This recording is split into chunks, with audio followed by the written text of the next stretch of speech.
রমজানকে কাজে লাগানোর জন্যে আগে থেকেই প্রস্তুতির প্রয়োজন আছে। যে ব্যক্তি নামাজ পড়ে না 5 ওয়াক্ত, রমজানের প্রথম দিনেই সে 5 ওয়াক্ত নামাজি হয়ে যাবে, এটা কিন্তু ডিফিকাল্ট। এই জন্য এখন থেকেই নামাজের চর্চা করতে হবে। রমজানে কয়েকটা কাজ খুব বেশি বেশি গুরুত্ব দিয়ে করবেন। 1 নাম্বার, জামাতের সাথে 5 ওয়াক্ত সালাত পারা যাবে ইনশাআল্লাহ। 2 নাম্বার, নিজের মালের জাকাত দিয়ে দিবেন। এটা কি ব্যবসায়িক সমিতির উদ্যোগে প্রোগ্রাম? নিজেদের মালের জাকাত হিসেব করে মুফতি সাহেবদের কাছে যাবেন, কওমি ওলামায়ে কেরামের কাছে যেতে পারেন, গিয়ে জাকাতের আপনার নিসাব হিসাব করে নেবেন যে আপনার কতটুকু জাকাত এসেছে, এবং এটা দেওয়ার সবচেয়ে উত্তম সময় হচ্ছে রমাদান মাস। জাকাতগুলো দিয়ে দিবেন, আল্লাহ পাক তৌফিক দান করুন। সাদাকাতুল ফিতর দিবেন রমজান মাসে। তারাবির সালাত অবশ্যই অ্যাটেন্ড করবেন, তারাবির সালাত মিস করবেন না। পরিবারের ব্যক্তিদেরকে একসাথে নিয়ে ইফতার করবেন, আলাদা আলাদা করে করবেন না। বেশি থেকে বেশি মানুষকে ইফতার করাবেন, সামাজিকভাবে, রাষ্ট্রীয়ভাবে, সংগঠনের উদ্যোগে বা ব্যক্তিগত পর্যায়ে বেশি থেকে বেশি মানুষকে ইফতার করাবেন। এবং কোরআনুল কারীমকে বেশি সময় দিবেন। প্রতিদিন অন্ততপক্ষে 1 পারা করে তেলাওয়াত পড়বেন। যারা হাফেজ কোরআন তারা পুরো কোরআন হিফজ আবার চর্চা করবেন।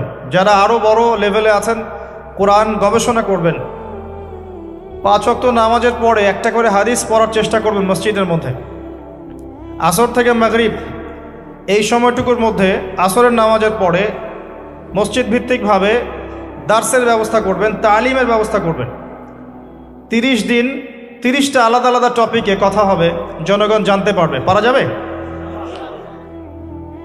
ব্যবসায় এই মাসে খুব বেশি লাভের চেষ্টা করবেন না, পরকালীন লাভের চেষ্টা করবেন। সিন্ডিকেট করে দ্রব্যমূল্যের দাম বাড়িয়ে দিবেন না। চেষ্টা করবেন মানুষকে আরও সহজ করে দেওয়ার জন্য। যারা খাবারের ব্যবসা করেন, রমজান মাসে বেশি বেশি মানুষকে খাবার খাওয়াবেন, আল্লাহ বরকত দিবে ইনশাআল্লাহ। কাপড়ের ব্যবসা করেন, বেশি থেকে বেশি মানুষকে কাপড় দান করবেন রমজান মাসে। রমজানে মুসলিমদের নিত্য প্রয়োজনীয় যে দ্রব্যগুলো আছে, এগুলো যারা বিক্রি করেন তাদের প্রতি অনুরোধ থাকবে যে কৃত্রিম সংকট সৃষ্টি করে দাম বাড়াবেন না, বরং মানুষের জন্য সহজ করে দিবেন। আল্লাহ আপনার রিজিকে বরকত দিবে ইনশাআল্লাহ। বিশ্বের প্রায় প্রতিটা মুসলিম কান্ট্রিতেই রমজান মাসে দ্রব্যমূল্যের দাম নিয়ন্ত্রণে থাকে, কমে যায়, ইল্লাল বাংলাদেশ ছাড়া। কিন্তু আমরাই 90% মুসলিমের দেশ। এই মাস লাভের মাস, পরকালীন লাভের মাস, দুনিয়ার লাভের মাস নয়। বরং রমজান আসার আগেই পুরো মাসের বাজার এবং ঈদের শপিং করে ফেলে দিবেন। রমজান মাসে বেশি বেশি মার্কেটে যাবেন না, এবং স্ত্রী সন্তানদেরকেও বেশি বেশি মার্কেটে যেতে দিবেন না। বরং এই মাসে পর্দা আরও বজায় রাখার চেষ্টা করবেন। রাস্তার মোড়ে মোড়ে যে হোটেলগুলো থাকে, ঘোমটা হোটেল, এই হোটেলের মালিকদের প্রতি নসিহত থাকবে যে আল্লাহকে ভয় করেন। হোটেলের বাইরে লিখে দিবেন, মুসলিমদের জন্য খাওয়া আমার হোটেলে জায়েজ নাই। এটা করবেন, ঘোমটা না দিয়ে ওখানে লিখে দিবেন যে আপনি মুসলিম হয়ে থাকলে আল্লাহকে ভয় করুন, আমার হোটেলে মুসলমানদের জন্য আলাদা করে খাওয়ার কোনো জায়গা নাই রোজা রাখা অবস্থায়। সেলুনে আছেন যারা, সেলুনে লিখে দিবেন রমজান মাসে আমি দাড়ি কাটি না, কমপক্ষে লিখে দিবেন যে আমার দোকানে দাড়ি শেভ করা হয় না। রমজান মাসে আল্লাহওয়ালা হয়ে যান, লাআল্লাকুম তাত্তাকুন, তাকওয়া অবলম্বন করতে হবে। কিছু টিপস বলে দিলাম। সবচেয়ে বড় কথা হচ্ছে মানসিক প্রস্তুতি। রমজান আসতে যাচ্ছে, একটা মানসিক প্রিপারেশন। এই রমজানের 30টা দিন আমি প্রত্যেকটা দিনকে কাজে লাগাবো। প্রতিটা দিন আমি কোরআনের কিছু অংশ পড়ব, হাদিস কিছু পড়ব, 2টা কথা মানুষকে দাওয়াত দিব, ইফতার করাবো মানুষকে, সাধ্যমতো দান সাদাকা করব, তারাবির সালাতে হাজির হব, কোরআন খতম দিব। এই কাজগুলো করতে কি সরকার বাধা দিবে? প্রশাসন বাধা দিবে? এগুলো আমাদের হাতে আছে। আল্লাহ পাক আমাদের সবাইকে তৌফিক এনায়েত করুন, আমিন। আর এই রমজান মাসে বেশি বেশি খাওয়া এবং দুনিয়াবি কাজে অপচয় করবেন না। সারাদিন রোজা রেখে যদি ইফতার করতে 20টা আইটেম নিয়ে বসি, আমাদের পুরান ঢাকার মানুষের মতো, তাহলে অবস্থা খারাপ। রমজানের আধ্যাত্মিকত্ব নষ্ট হয়ে যাবে। কথা কি বুঝতে পারছেন? রোজা রেখেছে আলহামদুলিল্লাহ, ইফতার করার জন্য কি 20টা আইটেমের দরকার আছে? 10টা আইটেমের দরকার আছে? এই যত বেশি ইফতারে খাবে মানুষ, তত বেশি সে অসুস্থ হয়ে যাবে এবং তারাবি অন্য অন্য ইবাদতগুলো ঠিক মতো করতে পারবে না। আমাদের ক্ষেত্রে দেখা যায় যে সেহেরি আর ইফতারে আয়োজন দেখলে মনে হয় এটা আমার জীবনের শেষ খাওয়া হবে না। কথা বুঝতে পারছেন? তো এই স্বভাবগুলোকে চেঞ্জ করতে হবে। আল্লাহ পাক তৌফিক ইনায়েত করুন, আমিন। এবার আসেন, মেরাজে যাওয়ার আগে আমরা রাসূলুল্লাহ সাল্লাল্লাহু আলাইহি ওয়াসাল্লামের জীবনীর সামন থেকে আসতে চাই। আর আমি যে কথাটা বলতে চেয়েছিলাম সেটা হচ্ছে, রমজান আসার আগেই নবী সাল্লাল্লাহু আলাইহি ওয়াসাল্লামের জীবনী একবার পড়ে শেষ করবেন, ওয়াদা করেন। হাত উঁচু করেন, হাত নামান। সবচাইতে সেরা বই আমার কাছে জীবনীর উপরে, নবী সাল্লাল্লাহু আলাইহি ওয়াসাল্লামের জীবনীর উপরে অনেক বই আছে, তবে আমার কাছে মনে হয় সবচেয়ে বেস্ট বইটা হচ্ছে আর রাহিকুল মাখতুম। নাম মনে থাকবে?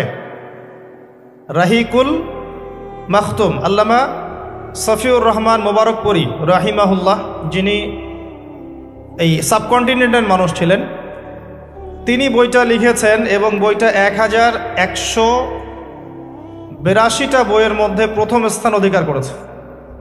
1182টা বা 83টা বইয়ের মধ্যে এই বইটা প্রথম স্থান অধিকার করেছে এই সৌদি আরবের কম্পিটিশনে। তো এই বইটার যে প্রাণবন্ত সিরাতের বই আমি আসলে পড়িনি, আর অনেক সিরাতের বই আছে এবং আমি অনুরোধ করব সিরাতের বেশি বেশি বই কিনবেন। একটা সিরাতের বইয়ের সব তথ্য হয়তো থাকবে না, এখানে ভেরিয়েশন আনতে হবে আপনাকে। বিভিন্ন সিরাতের বই কিনবেন, কিন্তু আর রাহিকুল মাখতুম বইটা মাস্ট বি পড়ার চেষ্টা করেন। রমজান মাস আসার আগেই বইটা শেষ করবেন, ওয়াদা করেন ইনশাআল্লাহ। আল্লাহ পাক তৌফিক দান করুন। এবং রমজান মাস আসার আগেই কোরআন তেলাওয়াত শিখে নেবেন, ওয়াদা করেন। আগামীকাল থেকেই প্রয়োজনে স্থানীয় মসজিদে যিনি ইমাম আছেন বা মুয়াজ্জিন সাহেব আছেন বা মাদ্রাসা শিক্ষকরা আছেন, তাদের কাছে যাবেন। 1 থেকে 2 মাসের বেশি সময় লাগার কথা না আপনার তাজবিদ শিখতে। সবার তো শিখলেই বিশুদ্ধ হয়ে যাবে না। পড়তে পড়তে পড়তে পড়তে একটা পর্যায়ে আপনার মুখের মধ্যে জড়তা আল্লাহ কাটিয়ে দিবে, তখন আপনি ইনশাল্লাহ ফ্লুয়েন্টলি পড়তে পারবেন। কিন্তু শিখতে, নিয়মকানুনগুলো শিখতে 1 থেকে 2 মাসের বেশি লাগার কথা না। আর আমি জানি আপনারা জীবনে অনেক কিছুই পড়েছেন। আপনারা জীবনে এসএসসি, এইচএসসি, অনার্স মাস্টার সব করেছেন, বিবি এমবিএ করেছেন, ডক্টরেট ডিগ্রি অর্জন করেছেন, মেডিকেল সায়েন্স পড়েছেন, কঠিন কঠিন সাবজেক্ট পড়েছেন, বাংলা সাহিত্য পড়েছেন, উপন্যাস পড়েছেন, শরৎচন্দ্র, বঙ্কিমচন্দ্র, হুমায়ুন আহমেদ সব পড়ে শেষ করে ফেলেছেন। রবীন্দ্র নজরুল তো শেষ আগেই। ইংরেজিতে অনার্স করছেন, ইকোনমিক্সে অনার্স করছেন, ম্যানেজমেন্ট পড়ছেন, অ্যাকাউন্টিং পড়ছেন, কঠিন সাবজেক্ট পড়ছেন, ফিজিক্স, কেমিস্ট্রি পড়ছেন, বায়োলজি পড়ছেন, কিন্তু 1-2 মাস 3 মাসের মধ্যে আপনি কোরআন শিখতে পারবেন না, এটা আসলে বিশ্বাসযোগ্য নয়। এই ক্যাপাবিলিটি আল্লাহ পাক আপনার মস্তিষ্কে দিয়েছেন, আল্লাহর ওয়াস্তে আপনি কাজে লাগান, ইনশাল্লাহ পরকালে আপনি সফল হবেন। রমজান আসার আগেই শিখতে হবে এই কারণে, যাতে রমজানের প্রথম দিন থেকেই আপনি তেলাওয়াত করতে পারেন, ডেইলি 1 পারা। পারা যাবে ইনশাল্লাহ। এই কোরআন কার উপর নাজিল হয়েছে? মুহাম্মদ সাল্লাল্লাহু আলাইহি ওয়াসাল্লামের প্রতি। কখন নাজিল হয়েছে আমাকে বুঝতে হবে। একটু বসেন, রিল্যাক্স হন, আমাকে দেখা না গেলে কোনো সমস্যা নেই, আমার কথাগুলো শুনেন। আর আমি তো জামাই না যে আমাকে দেখতেই হবে। তো নবী সাল্লাল্লাহু আলাইহি ওয়াসাল্লাম যে সময়ে তার উপরে কোরআন নাজিল হয়েছে, এই সময়টা একটু বুঝতে হবে। ওই যুগটাকে বলা হয় কি? আইয়ামে জাহিলিয়াত, মানে কি? অন্ধকারাচ্ছন্ন যুগ। ওই যুগে মৌলিকভাবে অনেক সমস্যা ছিল, কিন্তু মোটা দাগে 5টা সমস্যা ছিল। কয়টা? 5টা। এখান থেকে আমি মেরাজের দিকে যাবো ইনশাল্লাহ। 5টা মৌলিক সমস্যা ছিল। 5টা সমস্যার প্রথম হচ্ছে শিরক। ওই যুগের মানুষরা আল্লাহর সাথে শিরক করত। তারা মূর্তি পূজা করত, তারা মাধ্যম পূজা করত, তারা কবর পূজা করত, তারা মৃত ব্যক্তির পূজা করত, তারা প্রকৃতির পূজাও করত কোনো কোনো ক্ষেত্রে। আর অল্প কিছু মানুষ ছিল নাস্তিক, অল্প কিছু, খুব বেশি না। এই যে শিরকের এই সমস্যাটা এখনকার বিশ্বের মধ্যে নাই। আচ্ছা, দ্বিতীয় সমস্যা ছিল রিবা বা সুদ। তাদের ম্যাক্সিমাম মানুষ সুদ ভিত্তিক অর্থনীতির সাথে জড়িত ছিল। এই সমস্যাটা কি এখনকার বিশ্বে নাই? আছে। তৃতীয় সমস্যাটা ছিল এই, আপনাদের মোবাইল ফোনগুলো সাবধানে রাখবেন। এই পর্যন্ত যতগুলো মাহফিলে গিয়েছি, এখন দেখি খুব অবজেকশন আসে যে অ্যানাউন্স করতে বলা হয় যে অনেকের মোবাইল পাওয়া যায় না। তো মোবাইল ফোনগুলো একটু সাবধানে রাখবেন। এখানে আল্লাহ না করুক এমন মানুষও আসতে পারে যার উদ্দেশ্য ভালো না, তো এটা একটু খেয়াল রাখবেন। তো দ্বিতীয় সমস্যা ছিল রিবা, যেটা এখনকার বিশ্বের অন্যতম মৌলিক সমস্যা। আপনি যদি বিশ্বের অর্থনীতির দিকে তাকান, আপনি দেখবেন বিশ্বের পুরো অর্থনৈতিক সিস্টেমটা সুদভিত্তিক। কেউ এর বাইরে নয়, কেউই বাইরে নয়। আমরা এমন একটা যুগে বাস করছি যেখানে কেউ যদি সুদ থেকে বাইরে থাকতে চায়, যে আমি মোটেই খাবো না, একবারেই খাবো না, টোটালি খাবো না, তারপরেও তার গায়ের মধ্যে সুদের ছিটা ফোটা লাগবে। আমার কথা বুঝতে পারছেন? এটা সেই যুগ। কিভাবে লাগবে সেটা সম্পর্কে জানার জন্যে রিবা কেন্দ্রিক যে বইগুলো আছে, আল্লামা তকি উসমানের বই আছে, ইনশাআল্লাহ আগামীতে এটার উপর বিস্তারিত আলোচনা আসবে। এগুলো পড়েন এবং শোনেন, ইনশাআল্লাহ কাজে দেবে। শুধু এতটুকু বলবো, যে খায় যে দেয়, যে সাক্ষী থাকে এবং যে লিখে রাখে, উভয়কেই, এই চার শ্রেণীর মানুষকেই নবী সাল্লাল্লাহু আলাইহি ওয়াসাল্লাম সমান অপরাধী বলেছেন। পুরো সিস্টেমটার মধ্যে এগুলো পড়ে যাবে। এমনকি যদি দেখেন আমি খাচ্ছি না, একটা ফ্ল্যাট বাসায় ভাড়া আছে, এই বাসা যে করেছে সে সুদের লোন নিয়ে করেছে, আমার ভাড়ার টাকা থেকে সে লোন শোধ করে, পরোক্ষভাবে আমিও সুদের সাথে জড়িত আছি। এটা সেই যুগ যেখানে আপনি বেঁচে থাকতে চাইলে পারবেন হয়তোবা, যদি আপনার তাকওয়া অনেক উঁচু লেভেলের হয়, কিন্তু ধুলি কণা আপনার গায়ে লাগবেই, আপনি বাঁচতে পারবেন না। তৃতীয় সমস্যা ছিল মাদক। আইয়ামে জাহিলিয়াতের তৃতীয় সমস্যা ছিল মাদক। এখনকার বিশ্বের দিকে আপনি তাকান, আপনি দেখবেন ম্যাক্সিমাম যুব সমাজ এই সমস্যায় নিপতিত আছে না? সেম সমস্যা। চতুর্থ সমস্যা ছিল নারীর অবমাননা। এটা সম্পর্কে বলার আমার কোনো প্রয়োজন নাই, যথেষ্ট বলেছি এই পর্যন্ত আমি। নারীকে যেভাবে আজকে আমরা পণ্যের ন্যায় ব্যবহার করছি, এটা আইয়ামে জাহিলিয়াতের সেই বন্যতাকেও হার মানিয়েছে। 5 নম্বর সমস্যা ছিল গোত্রীয় দ্বন্দ্ব, গোত্রীয় রক্তক্ষয়ী সংঘাত। এটা এখন বৈশ্বিক রূপ নিয়েছে। ধর্মের মধ্যে সংঘাত, পলিটিক্সের সংঘাত, বিশ্বের দেশগুলোর মধ্যে সংঘাত। এই যে এখন একটা নতুন সংঘাত চলছে, আল্লাহ জানে এটার মোড় কোন দিকে যাবে। যদিও এতটুকু মনে রাখবেন, বিশ্বের একটা শক্তি চায় যে বিশ্বে একটা পারমাণবিক যুদ্ধ হোক। তারা খুব করে চাচ্ছে বিশ্বে একটা পারমাণবিক যুদ্ধ হয়ে যাক।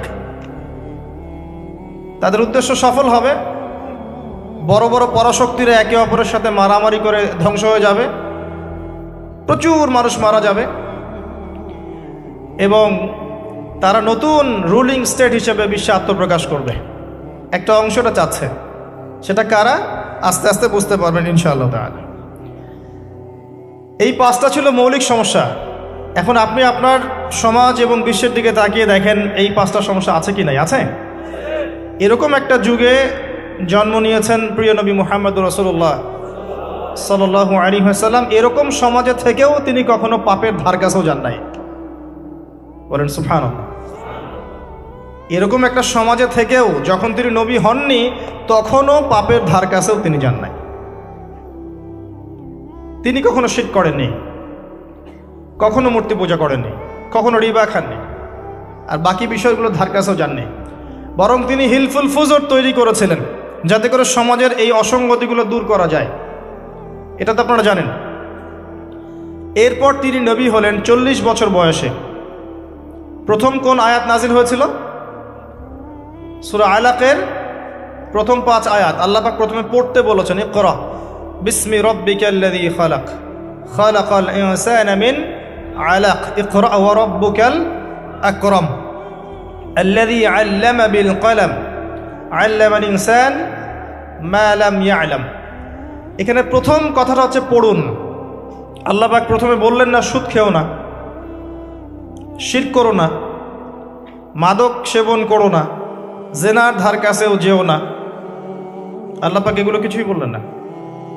এমনকি আল্লাহ এটাও বললেন না সুবহানাহু ওয়া তাআলা যে নামাজ আদায় করো, যাকাত দাও, রমজান মাসে সাওম রাখো। আল্লাহ পাক কি বললেন? পড়ুন। আপনার জীবনের প্রথম ফরজ হচ্ছে পড়াশোনা করা। আমাদের জীবনের প্রথম ফরজ হচ্ছে পড়াশোনা করা।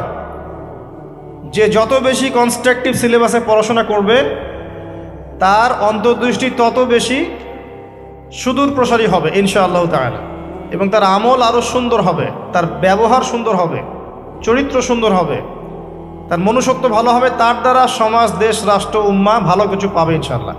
অশিক্ষিত মূর্খ জনগণকে দিয়ে রাষ্ট্রের কোনো কাজ নাই, আছে? তবে শিক্ষাটা হতে হবে এমন জ্ঞান, ইকরা বিসমি রাব্বিকাল্লাযী খালাক। পড়ুন আপনার সেই রবের নামে যিনি আপনাকে সৃষ্টি করেছেন। যে জ্ঞান আপনাকে আপনার স্রষ্টা, ওদের ভাষা ব্যবহার করে বলছি, আপনার ইলাহ আল্লাহর দিকে নিয়ে যাবে, সেটাই প্রকৃত জ্ঞান।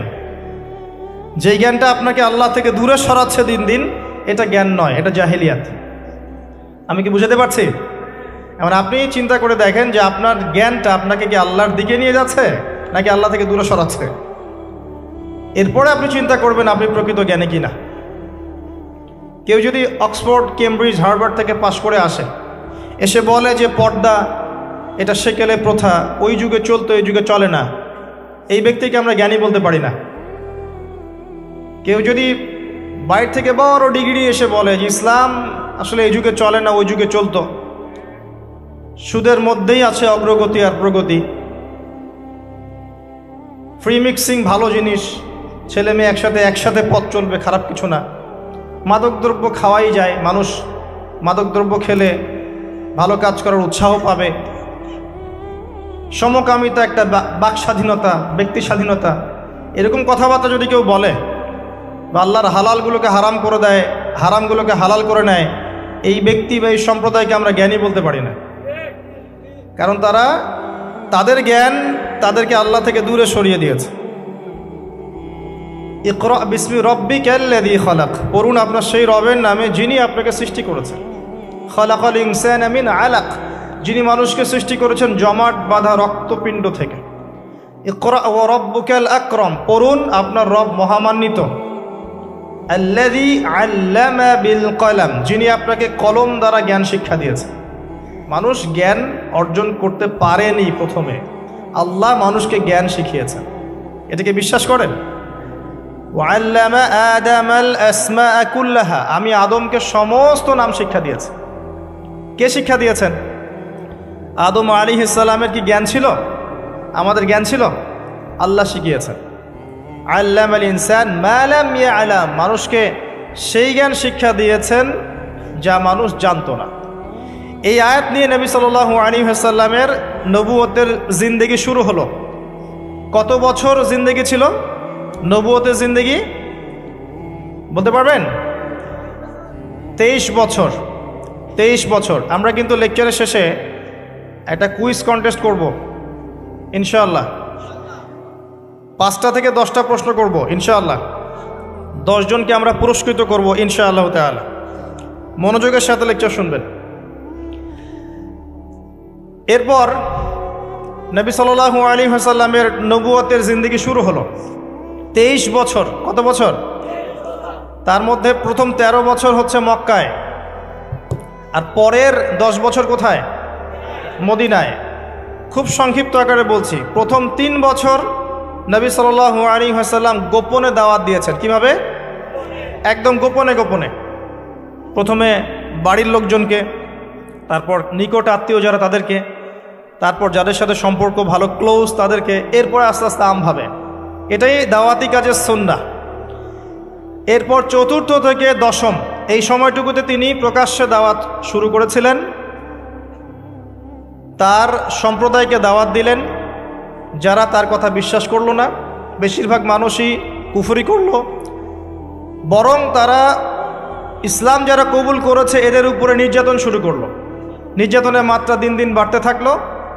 যখন হামজাহ এবং ওমর রাদিয়াল্লাহু আনহুমা তাদের মতো কিছু সাহাবী ইসলাম কবুল করলেন, ইসলাম তখন শক্তিশালী হওয়া শুরু করল। তারপরেও নির্যাতনের মাত্রা বাড়তে থাকলো। এক পর্যায়ে সাহাবীরা হিজরত করলেন আবিসিনিয়ায়। কোথায়? আবিসিনিয়ায়। প্রথম হিজরত মদিনায় হয়নি, প্রথম হিজরত আবিসিনিয়ায়। এটা হচ্ছে ইথিওপিয়ার পাশে, এখনকার মানচিত্রে ইরিত্রিয়া নামে একটা জায়গা আছে। দেখেছেন কখনো? বিশ্বের ম্যাপ দেখেছেন কখনো? বিসিএস কোচিং যারা করছেন তাদের তো জানার কথা। এই ইরিত্রিয়া ছিল সেই জায়গা যেখানে হিজরত করেছিলেন সাহাবীরা। সেখানে একজন বাদশাহ ছিলেন, তার নাম বাদশাহ নাজাশী। তিনি একজন খ্রিস্টান ছিলেন, কিন্তু ভালো খ্রিস্টান ছিলেন, সৎ। তিনি মুসলিমদেরকে আশ্রয় দিয়েছিলেন এবং তার রাজ্যে মুসলিমরা নিরাপদে ছিল, বসবাস করেছে দীর্ঘদিন। পরবর্তীতে এই বাদশাহ নাজাশী ইসলাম কবুল করে মুসলিম হন। মারা গেলে নবী সাল্লাল্লাহু আলাইহি ওয়াসাল্লাম তার গায়েবানা জানাজার নামাজও পড়েছেন। কুরাইশদের অত্যাচার বাড়তে থাকে। এক পর্যায়ে নবী সাল্লাল্লাহু আলাইহি ওয়াসাল্লাম তায়েফে হিজরত করেন, চেষ্টা করেন তায়েফবাসীকে বোঝানোর জন্যে। তায়েফের লোকজন সাড়া দেয়নি, উল্টা নবী সাল্লাল্লাহু আলাইহি ওয়াসাল্লামকে রক্তাক্ত করেছিল। তিনি ফিরে আসেন মক্কায়। আবারও মক্কায় ফিরে আসার পরে অল্প দিনের ব্যবধানে, বেশি দিন না, মাত্র অল্প দিন, 3 দিন 7 দিন, কেউ বলেছে 3 মাস, এইটুকু ব্যবধানে প্রথমে চাচা আবু তালেব, তারপরে স্ত্রী খাদিজা রাদিয়াল্লাহু আনহা, তারা ইন্তেকাল করেন। এবং নবী সাল্লাল্লাহু আলাইহি ওয়াসাল্লামের এই শেষ আশ্রয়স্থল আবু তালেব, সেটাও শেষ হয়ে যায়। তার স্ত্রী খাদিজা রাদিয়াল্লাহু আনহা আল্লাহর কাছে চলে যান। এই সময়টাতে নবী সাল্লাল্লাহু আলাইহি ওয়াসাল্লাম প্রচণ্ড মানসিক কষ্টে ছিলেন। আল্লাহ পাক এইরকম একটা সময়ে মেরাজের ঘটনা ঘটিয়েছেন। বলেন সুবহানাল্লাহ। আল্লাহ রাব্বুল আলামিন তাকে পুরো মানসিক সমস্ত কষ্ট থেকে ফারেক করে আল্লাহ পাকের সমস্ত কুদরত দেখিয়েছেন মহাবিশ্বে নিয়ে গিয়ে। যদিও বা তার আগের 3 বছর সাহাবীদেরকে বয়কট করা হয়েছিল। 3 বছর গাছের ছাল পাতা খেয়ে সাহাবীরা থেকেছেন শিয়ারে আবু তালেব নামক জায়গায়। এরপর বয়কট তুলে নেওয়া হয়। তারপর এই আমুল হুজন আসে। এর পরের বছর ইয়াসরিব বা মদিনা থেকে 6 জন যুবক এসে ইসলাম কবুল করে। বলেন সুবহানাল্লাহ। তাদের নেতা ছিলেন আসাদ বিন জুরারাহ রাদিয়াল্লাহু আনহু। তিনি ফিরে যান মদিনায়। পরের বছর আবার 6 জনকে নিয়ে আসেন, টোটাল 12 জন। এই 12 জন মুসলিম হয়ে আবার মদিনায় ফিরে যান। এই 12 জনের সাথে আল্লাহর নবী সাল্লাল্লাহু আলাইহি ওয়াসাল্লাম একজন সাহাবীকে পাঠিয়ে দেন দায়ী হিসেবে।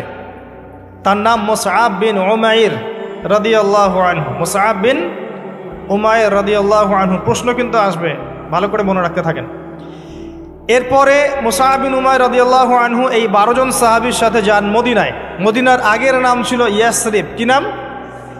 ইয়াসরিব। এর পরের বছর মোট 75 জন, 73 জন পুরুষ আর 2 জন নারী, আওস এবং খাজরাজ গোত্রের, তারা আসেন। এসে নবী সাল্লাল্লাহু আলাইহি ওয়াসাল্লামের হাতে হাত রেখে বায়াত করেন। মহিলারা হাতে হাত রাখে নাই, পুরুষেরা হাতে হাত রেখেছিল। আমাদের নবীজি মহিলাদের হাতে কখনো হাত রেখে বায়াত করার নাই। এখন অনেক ভণ্ড পীর দেখা যায় মহিলাদের হাতে হাত রেখে বায়াত করাচ্ছে। মহিলারা হাত ধরে বায়াত করাতে হয়? মহিলারা মৌখিক বায়াত করবে। তো 75 জন সাহাবী এসে ইসলাম কবুল করে আবার চলে যান মদিনায়। এই যে 75 জন ইসলাম কবুল করলেন, মদিনার বিশাল একটা জনগোষ্ঠী, কিন্তু 75 জন কম নয়, কারণ ওইখানে জনসংখ্যা এত বেশি ছিল না। তারপরের বছর নবী সাল্লাল্লাহু আলাইহি ওয়াসাল্লাম নিজে এবং সাহাবীরা সবাই গিয়ে হিজরত করেন মদিনায়। কথা বুঝতে পারছেন? এই যে নতুন একটা রাষ্ট্রের জন্ম হলো, মক্কা থেকে সবাই এখন মদিনায়। মক্কায় ঘরবাড়ি ছেড়ে দিয়ে নিঃস্ব হাতে, খালি হাতে, আল্লাহর উপর তাওয়াক্কুল করে। ওখানে আনসারী সাহাবীরা তাদেরকে বরণ করে নিলেন। এমনভাবে বরণ করলেন যে কারো যদি 2টা জমি থাকে, একটা জমি দিয়ে দিয়েছে, কারো 2টা বাড়ি থাকলে একটা বাড়ি দিয়ে দিয়েছে। এমনভাবে বরণ করে নেন।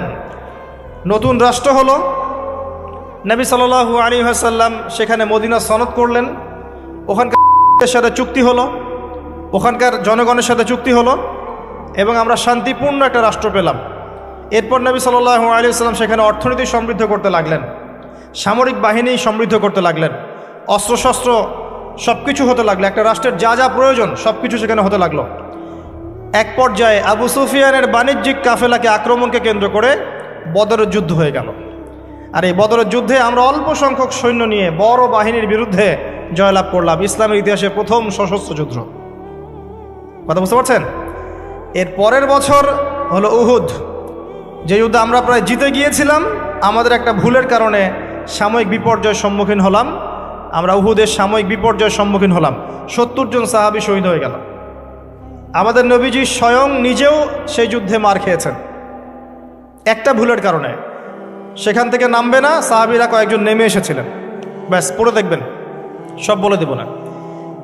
এর পরের বছর খন্দকের যুদ্ধে 3-4 মাস অবরোধ করে রাখা হয় মদিনাকে। শেষমেশ তারা কিছুই লাভ করতে পারলো না, ফিরে চলে গেল। এরপর থেকে মুসলিমরা আক্রমণাত্মক যুদ্ধ শুরু করলো, একে একে বিভিন্ন গাজওয়া এবং সারিয়া হতে লাগলো, মুসলিমরা সমৃদ্ধ হতে লাগলো, সম্পদ বাড়তে লাগলো, জনবল বাড়তে লাগলো, অর্থনীতি সমৃদ্ধ হতে লাগলো, অস্ত্রশস্ত্র বাড়তে লাগলো, সব ডিপার্টমেন্ট থেকে আমরা রাইজ করতে লাগলাম। শুধু তাই না, পররাষ্ট্র নীতিও ইমপ্লিমেন্ট করা হলো, বিভিন্ন রাষ্ট্রপ্রধানদের কাছে চিঠি পাঠানো হচ্ছে। এর মধ্যে একবার নবী সাল্লাল্লাহু আলাইহি ওয়াসাল্লাম স্বপ্নে দেখলেন তিনি মক্কা তাওয়াফ করছেন, কাবা তাওয়াফ করছেন। সাহাবীরা বুঝে নিলেন যে আমরা মক্কায় যাচ্ছি। তারা মক্কায় যাওয়া শুরু করলেন, 1400 সাহাবী। হুদাইবিয়া নামক জায়গায় আটকে দেওয়া হলো, যাওয়া যাবে না, এই বছর ফেরত যেতে হবে, পরের বছর আসতে হবে। তোমাদের কেউ আমাদের দলে আসলে ফেরত দিব না, আমাদের কেউ তোমাদের দলে গেলে ফেরত দিতে হবে। আগামী 10 বছর আমরা কেউ কারোর সাথে যুদ্ধ করব না। আগামী বছর ওমরা করতে আসবে মাত্র 3 দিনের জন্য, কোনো অস্ত্র সাথে আনা যাবে না। সবগুলোতে নবীজি বললেন ঠিক আছে, ডিল, কোনো সমস্যা নেই। তারা ফেরত চলে গেলেন, ওই বছর ওমরা করা হলো না। নবীজি ফেরত গিয়েই খায়বার আক্রমণ করলেন। খায়বার ছিল, কে পরাজিত করা হলো, খায়বার মুসলিমদের দখলে চলে আসলো। এর আগে আরো 2 কওমকে সেখান থেকে, মদিনা থেকে বহিষ্কার করা হয়, একটা বনু নাজির, একটা হচ্ছে বনু কাইনুকা। আর খন্দকের যুদ্ধে বহিষ্কার করা হয় বনু কুরাইজাকে। এরা সবাই খায়বার আশ্রয় নিয়েছিল, খায়বারকে আক্রমণ করে এদেরকে আরব উপদ্বীপ থেকে বের করে দেওয়া হয়। তার পরের বছর হচ্ছে মক্কা বিজয়। নবী সাল্লাল্লাহু আলাইহি ওয়াসাল্লাম মক্কা বিজয় করলেন, মক্কার সমস্ত মূর্তিগুলো ভেঙে ফেললেন। বেলাল রাদিয়াল্লাহু আনহু কাবা ঘরের উপরে উঠে আজান দিলেন। নবীজি সবাইকে মাফ করে দিলেন। দলে দলে মানুষ ইসলাম কবুল করলো। সূরা নাসর নাজিল হলো, ইজা জাআ নাসরুল্লাহি ওয়াল ফাতহ। সূরা মাইদা 3 নম্বর আয়াত নাজিল হলো। এরপর নবীজি মদিনায় ফিরে গেলেন।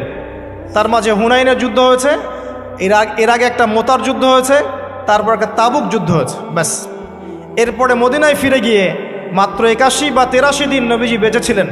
এরপরে তার শেষ রোগ শুরু হলো এবং মারা যাওয়ার কয়েকদিন আগে তিনি বলে গেলেন, আমার কবরকে উপাসনার জায়গা বানাবে না, আমার কবরকে উপাসনার জায়গা বানাবে না, আরব উপদ্বীপ থেকে বহিষ্কার করবে, রাষ্ট্রদূতরা আসলে সম্মান করবে, দাস দাসীর প্রতি খেয়াল রাখবে, নামাজের হেফাজত করবে, আরও অনেক নসিহত তিনি করে গেলেন। তিনি বলে গেলেন তার আগে বিদায় হজের ভাষণে, তোমরা সবাই ভাই ভাই, সাদার উপর কালো, কালোর উপর সাদা, ধনীর উপর গরিব, গরিবের উপর ধনী, আরবের উপর অনারব, অনারবের উপর আরব, কোনো ভেদাভেদ নাই। তোমরা সবাই আদম সন্তান, আদম মাটির সন্তান।